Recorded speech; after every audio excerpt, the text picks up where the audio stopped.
Bonjour à tous et bienvenue dans Cult & Click. Je suis avec l'ami Ker. Cette vidéo va être de presque qualité. Certains diraient comme Raya, mais on va en parler. On va surtout donner notre avis. L'ami Ker est présent. Ker qui adore le film. Bonjour à tous. Adore le film. Il va en parler. Et le truc, c'est que tu sais même pas ce que j'en pense. il arrête pas de dire que c'est la première fois qu'un personnage Disney a sa coupe de cheveux.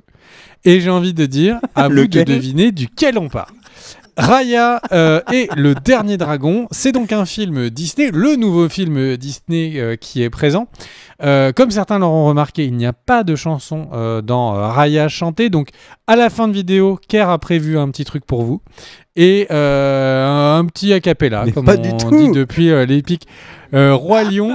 Et eh bien, on va vous en parler. Alors, Ker va vous représenter un petit peu le film, et puis après, on vous donnera notre avis chacun notre tour. Et comme je disais, à la fin, partie musicale avec Ker et son a cappella. Ouais, Clint Capella. Okay, pour ceux qui regardent la NBA, vous avez compris. Alors, Raya and the Last Dragon, c'est quoi? C'est le film, en fait, qui devait être le mastodonte de Noël 2020 pour Disney. Il devait y avoir en parallèle Soul de Pixar et Raya qui devait sortir, avec Raya pour toucher un public plus large et être un nouveau Vaiana, un nouveau La Reine des Neiges. En tout cas, c'était ce qui était annoncé sur le papier, avec une nuance qui est de taille, c'est l'absence de chansons. En effet, et j'en parlerai un petit peu après. Mais Raya, donc, a été notamment réalisé. Alors, une des personnes qui a co-réalisé le film, Don Hall, était le co-directeur de Vaiana. Donc, c'est quelqu'un qui connaît les gros poids lourds de Noël, notamment. Et alors, le problème de Raya and the Last Dragon, ça a été bien sûr la pandémie qui fait que le film a été repoussé et il est sorti directement sur Disney+. Et alors en France, choix également de le sortir directement sur Disney+, bien après la sortie américaine. Alors le film avait tout pour être un gros film, et notamment un gros film pour s'attaquer au marché asiatique, avec un super cast au niveau des doubleurs en VO. Kelly Marie Tran qui a sa vengeance, c'était Rose dans Star Wars, et je suis très content de l'avoir continué de bosser malgré toutes les immondices qu'on a pu dire sur elle. Pas nous, hein, mais le web. Awkwafina double Sisu. Gemma Chan, qu'on verra dans Eternals, double également dans le film. Daniel Day-Kim de Lost. Benedict Wong de Doctor Strange. Sandra Oh de Grey's Anatomy. Enfin, et voilà, il y a Alan Tudyk aussi, qui est un habitué du doublage et qui est très bon d'ailleurs dans la série Resident Alien, je vous le conseille. Enfin, bref, il y a du monde dans le Raya and the Last Dragon. Et le truc, c'est que donc il y a eu sur la sortie de Raya un gros souci, un peu le même qu'a connu Mulan, c'est que le film est sorti donc sur Disney+ aux États-Unis, il est ressorti au cinéma. Aussi, ça a été une sortie simultanée aux États-Unis, mais il y a beaucoup de gens qui l'ont vu sur Disney+. Et en France, il n'y a pas eu de sortie ciné, ce qui fait que il n'a pas eu le succès, on va dire, populaire, la médiatisation qu'il aurait pu avoir avec une sortie classique à Noël, avec la promo, vous savez, etc., etc. Mais surtout, il y a un élément qui, moi, me surprend pour un gros film Disney de Noël, c'est l'absence des chansons qui, on le sait, sur Vaiana ou sur La Reine des Neiges, a beaucoup joué sur le succès des deux films, surtout La Reine des Neiges, mais même Vaiana sur le temps, parce qu'en fait, les chansons contribuent au fait de permettre au film de se faire un nom, de rester médiatique sur les mois qui suivent, voire les années. Vaiana est encore aujourd'hui connu de tous, et notamment grâce à ses chansons. Là, dans Raya, il n'y en a pas. Donc voilà. On va parler maintenant du film. Qu'est-ce qu'on en a pensé? Greg, qui m'a dit qu'il était particulièrement fan du film, va commencer par nous donner son avis. Vas-y. Alors le film Raya, le Dernier Dragon, je l'ai trouvé plutôt tiède. En fait, le film il y a des éléments qui sont incroyablement réussis, et du coup je vais commencer par ça. On est passé à un autre niveau de technique, clairement. Le film, par moment sur l'eau, est quasiment photoréaliste. Il y a des moments où elle a la main sur comme ça dans les poils du dragon, et on voit les poils vraiment à quel point ils sont denses. On a la sensation que c'est pas juste une question de direction artistique un peu plus, c'est vraiment on a eu une évolution technique, les moteurs de rendu. Alors je suppose, je suis pas un truquiste ou etc. J'ai vraiment des bases hyper faibles, mais j'ai vraiment l'impression que là c'est vraiment le moteur de rendu lui-même qui a été utilisé, qui est différent et qui permet d'avoir un travail des fluides, et notamment parce que c'est un dragon d'eau, donc ça paraît assez logique qu'ils aient travaillé sur ça, qui est vraiment bien plus puissant que ce que Disney a voulu utiliser avant. Alors certains me diront que le photoréalisme était déjà possible avant et que c'était des raisons de direction artistique, et c'est exactement ce que je pense. Mais fait est que tous ceux qui veulent faire du photoréaliste esthétique n'y arrivent pas toujours. Et là, le film sait bien avoir le curseur entre moments où on est sur de la performance de réalisation 3D et à des moments où c'est globalement très beau. Le film est très très joli. Moi, j'ai vraiment trouvé que la direction artistique était très jolie. Les plans, vraiment les moments où Raya est en train de poser en guerrière, les moments où vraiment l'ensemble des différents personnages sont posés, j'ai trouvé ça vraiment esthétiquement très réussi, l'enrobage très réussi, la composition réussie. Bref, à ce niveau-là, le film est je pense, peu critiquable. Par contre, là où je trouve que le film est vraiment médiocre, tiède, mou, c'est sur la partie personnage et scénario. Et j'ai envie de dire, en fait, le vrai problème du film, c'est que en fait, si on se base sur un personnage, c'est un personnage qui a des problèmes de confiance, qui n'en aura plus, et fin de l'histoire. En gros, le truc, c'est que c'est un personnage qui était à un point A. Il y a un élément perturbant qui l'a fait arriver non pas à quelque chose qui lui permet d'évoluer vers l'avenir, ou en fait, on n'est pas sur une quête d'un personnage qui, du coup, je sais pas, perd ses parents et devient un adulte. On a un personnage qui a déjà les qualités de la fin au début, c'est juste qu'il les perd à un moment puis les retrouve. Et du coup, c'est un chemin qui en perd le sel, c'est-à-dire que forcément, les notions que le film essaye de nous amener, le fait de vouloir avoir confiance dans les autres, etc., je trouve que c'est très maladroitement amené. Du coup, l'histoire qui est toute entièrement tournée auprès de ce principe de nous dire il faut avoir confiance dans les autres, c'est ensemble qu'on réussira. J'ai trouvé que tout ça, c'est vraiment très joli, mais qu'est-ce que c'est mal montré, et surtout, il n'y a rien qui l'explique particulièrement, enfin qui le montre ou qui le rend touchant. L'intégralité des personnages manque énormément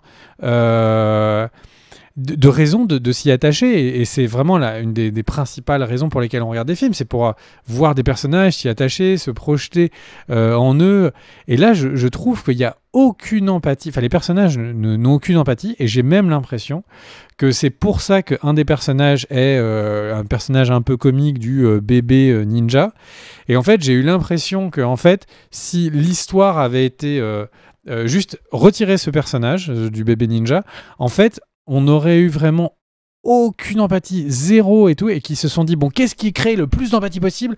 Un bébé. Et du coup, le film manque aussi d'humour, donc on va créer un bébé ninja.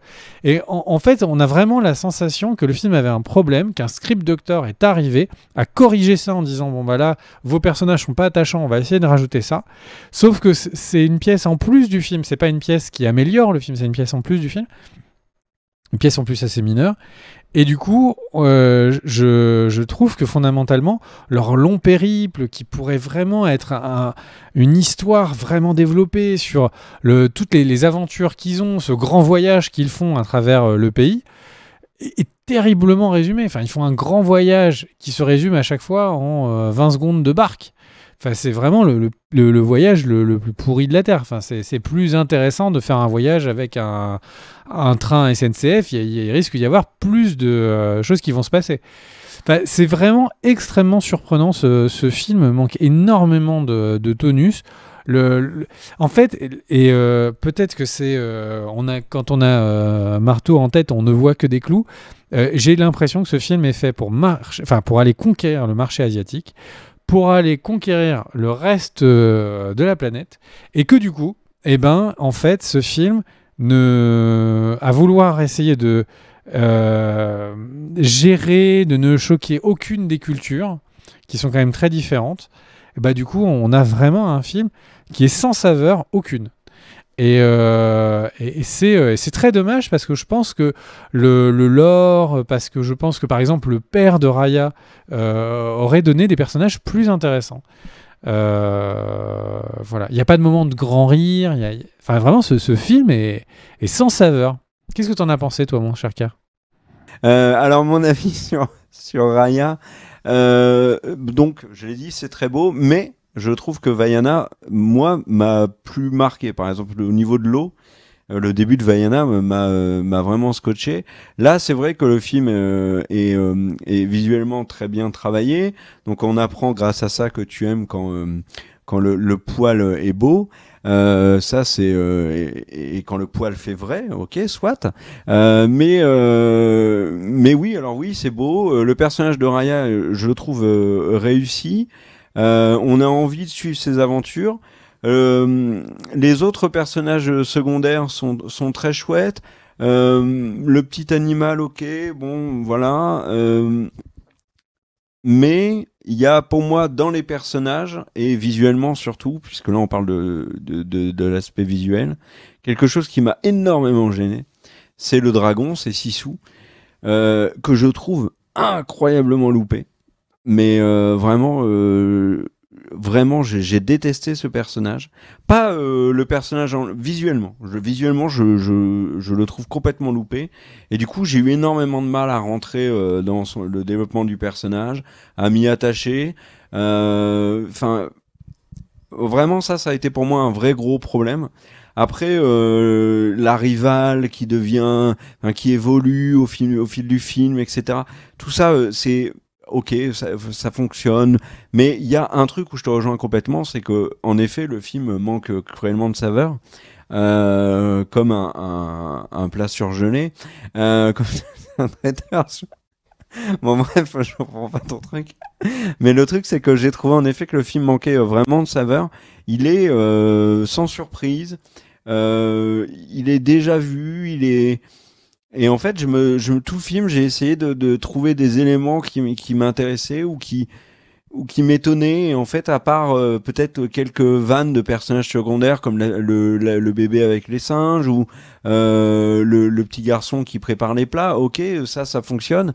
Raya de temps en temps, mais c'est tellement évident ce film que puis c'est tellement au final anecdotique que je suis étonné. Et j'aimerais bien savoir au final ce qui était prévu avec. Vraiment, je regrette de pas avoir vu Raya dans le cadre classique, c'est-à-dire sortie ciné, voir un peu ce que les gens en auraient dit, voir si le film allait vraiment plaire, etc., etc. Parce que c'est pas un grand Disney, c'est pas un réponse. Alors vous allez me dire quoi, t'es fan de réponse? Non, c'est ça, c'est La Reine des Neiges, Réponse, Vaiana, c'est des films qui sont faits pour faire des cartons, pour plaire à plein de monde, pour que les musiques se vendent à la pelle, etc. Là, sur Raya, il y a rien dans ce film qui sont faits pour ça, je trouve. Et c'est étonnant. C'est étonnant. Tu vois, Vaiana, c'est très classique aussi, mais ça fonctionne. Réponse, ça fonctionne. La Reine des Neiges, le 2, je vais pas en parler, mais le premier, ça fonctionne. Et là, Raya, c'est très insipide, en fait. Alors, visuellement, c'est clair que c'est beau, qu'il y a plein de passages qui sont pas à jeter, mais est-ce que tu as envie de revoir Raya comme moi, j'ai eu plaisir à revoir Vaiana. Alors, pour l'histoire, Vaiana, la première fois que je l'ai vu, je l'ai détesté. Et quand je l'ai revu, ça a été une découverte. J'ai trouvé le film très beau, très drôle, etc. etc. Mais Raya, non, je pense pas, en fait. Voilà, ça fait trop peu de temps que je l'ai vu, donc je vais pas le regarder 2 fois de suite, mais je pense pas que je vais avoir envie de revoir Raya. T'en penses quoi, toi, du dragon? Ça t'a gêné? Tu as trouvé réussi, charismatique, habité, ce personnage? Ou pas? En fait, j'ai trouvé que les rotations du dragon, quand ils vont très vite, j'ai trouvé ça extrêmement esthétique. Par contre, oui, c'est pas le génie du film, quoi. C'est-à-dire que le génie d'Aladin, le personnage, il envoie énormément. Là, c'est... En fait, ça sert à quoi qu'il ait des pouvoirs ? Enfin, les pouvoirs, tu t'es dit, je brille, j'envoie... Ça sert à rien, jamais. Enfin, c'est vraiment un personnage dont on se dit, il peut faire tout ça, il fait ça. Il y a un moment, il balance un peu de brume. Un autre moment, il sert à pousser un bateau. Enfin, en fait, c'est vraiment la pluie. Ça sert à rien, la pluie. Enfin, on est vraiment sur un film qui a été complètement édulcoré. Mais vraiment de tout. Moi, je veux bien croire que cet univers, sur une série, aurait donné une série pour enfants incroyable. Avec vraiment un univers extrêmement développé. Ça pourrait devenir le nouvel Avatar, tu vois. Mais j'ai vraiment l'impression... Là, en plus, sur la photo que vient de mettre Oupi, on a l'impression que c'est vraiment des poupées Barbie sans vie. Enfin, voilà, vraiment un film qui, je le dis, le premier truc qu'il faut dans un film, c'est son scénario, son attachement au personnage, etc. Et là, le film, c'est d'une fadeur complète, quoi. Donc voilà, je pense qu'on s'est retrouvés. On n'a pas regardé un film ensemble, et au final, tu vois, on a ressenti les mêmes choses. Ça, c'est la vraie amitié, mon pote. C'est la magie de Disney. La déception. Ouais. Non, mais du coup, et c'est vrai qu'en fait, on tient un peu pour acquis la magie de Disney, le fait qu'ils soient capables de générer de l'émotion. Mais tu vois, le grand patron de la production chez Disney disait que pour lui, un film devait avoir du cœur et devait... en fait, qu'il finançait un film sur 2 raisons.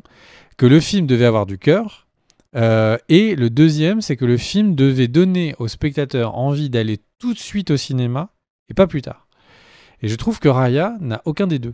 Et du coup, je trouve ça très étrange. Si, je trouve que le film a du cœur quand même dans son message. En fait, quand je dis que le film est fade, il y en a moins que tous les autres Disney. Il en a moins que tous les autres Disney. Non, non. En fait, le problème, c'est qu'il apporte rien de neuf. C'est lequel qui en a moins ? Tu dis non. De quoi ? Argumente. Vas-y. De quoi ? J'ai pas compris. Quel est le film qui a moins de cœur que Raya ? Bah, je sais pas, Réponse par exemple, mais Réponse à d'autres qualités. Non, mais en fait, je trouve que le message que véhicule Raya est intéressant. Le personnage de Raya en elle-même est intéressante, les autres aussi. Mais le truc, c'est que le film n'apporte vraiment rien de neuf. On l'a déjà vu. C'est traité avec beaucoup de classicisme. Et au final, ça marche pas. Et donc, le film a le cœur, mais il sait pas. Il n'y a pas la magie. Il y a le cœur, mais voilà, il n'y a pas la magie. Et en c'est tout cas, dommage. ça va donner un super beau grand 8 au milieu de l'eau, je trouve, à Disney. Avec des dragons qui chevaucheront à côté de toi. Ouais, mais après, tu sais, ils peuvent faire par exemple une suite parce qu'il y a des personnages. Raya est un personnage intéressant. Il y a la matière. Ils peuvent, sur une suite, faire quelque chose de très intéressant. Ouais, non, ils peuvent se concentrer pour faire un autre film, non ? Oui, ils peuvent se concentrer sur autre chose, bien sûr. Mais s'ils étaient amenés là, toutes les histoires sont résolues, il y résolues, aurait matière à faire quelque chose d'intéressant. Parce que je l'univers ça, est maintenant qu'on est, et tout. On passe dans partie spoil. Attention. On a sacrément spoilé, non ? En fait, le personnage au début a un problème de confiance. Elle se fait trahir et à la fin, au début, son père veut qu'elle ait confiance en tout le monde. Elle fait confiance à quelqu'un. Elle se fait trahir et à la fin, elle fait confiance à quelqu'un. Enfin, en fait, toute l'évolution du personnage a servi à rien. C'est hyper étonnant. Enfin, c'est même contre... Parce que les gens qui écrivent les scénarios, fort heureusement, sont souvent des personnes qui ont de l'expérience, ont travaillé sur le sujet de la technique scénaristique.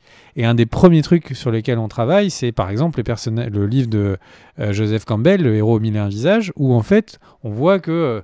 une grande partie des histoires dans le monde sont toutes des variations d'une histoire. Et dans cette histoire-là, le personnage évolue, grandit.